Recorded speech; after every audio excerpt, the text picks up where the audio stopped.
کے موقع پر پیغمبر صلی اللہ علیہ وسلم صدیق اکبر کے دروازے پہ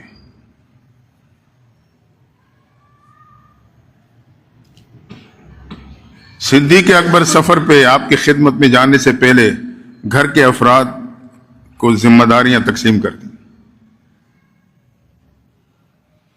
بیوی سے کہا اپنے کھانا بنانا ہوگا، بیٹی اسما سے کہا تو انہیں کھانا پہنچانا ہوگا، بیٹے عبد الرحمان سے کہا کہ علاقے کی خبریں دینی ہوں گی، غلام فہیرے سے کہا کہ بکریوں کو دودھ لانا ہوگا، اور خود محبوب پیغمبر کی خدمت میں روانہ ہو گئے. مختصر یہ کہ غار ثور پہنچے.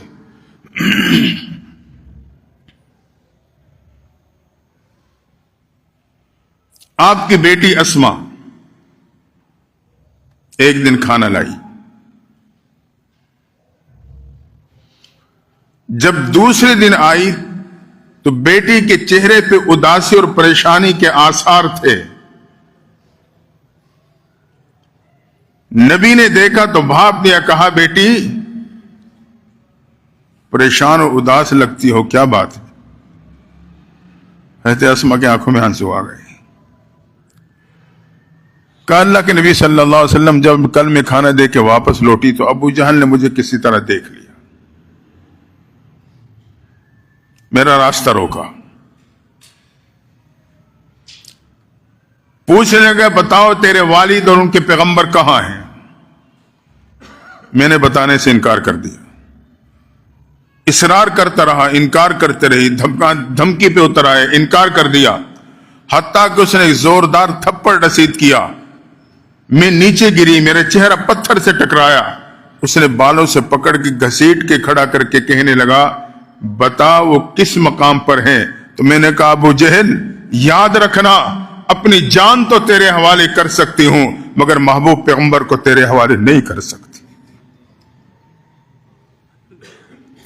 یہ سننا تھا. محبوب کی نگاہیں اٹھی، بچی کے پیچھے ان کے والد صدیق اکبر کھڑے ہیں، ان کے چہرے پہ جم گئی. کہنے لگے ابو بکر دنیا میں ہر صحابی کے احسان کا بدلہ دے چکا ہوں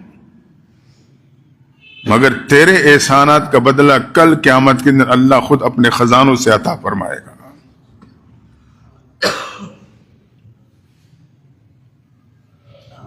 بہرحال مدینہ کے اوائل میں پہنچ گئے. اہل مدینہ استقبال کے لیے نکلے ہوئے. دور سے دیکھا دو شخصیات آ رہی. پہلی زیارت نہیں کی تھی، وہ نہیں فیصلہ کر پا رہے اس میں آقا کون ہے اور غلام کون ہے. اتنے میں دونوں قریب پہنچے.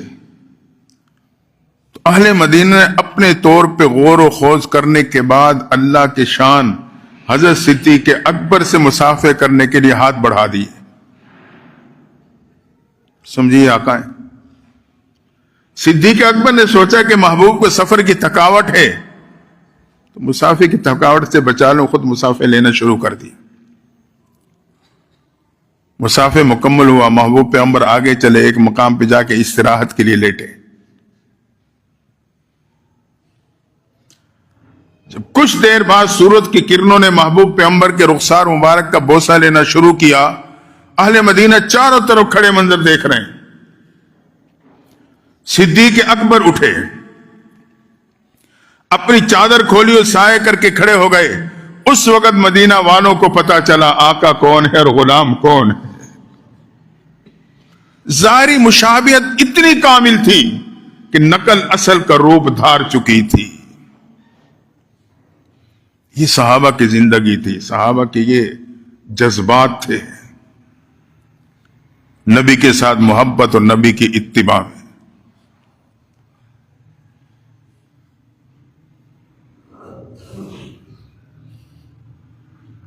تو آج ہمیں اور آپ کو اسی چیز کی ضرورت ہے.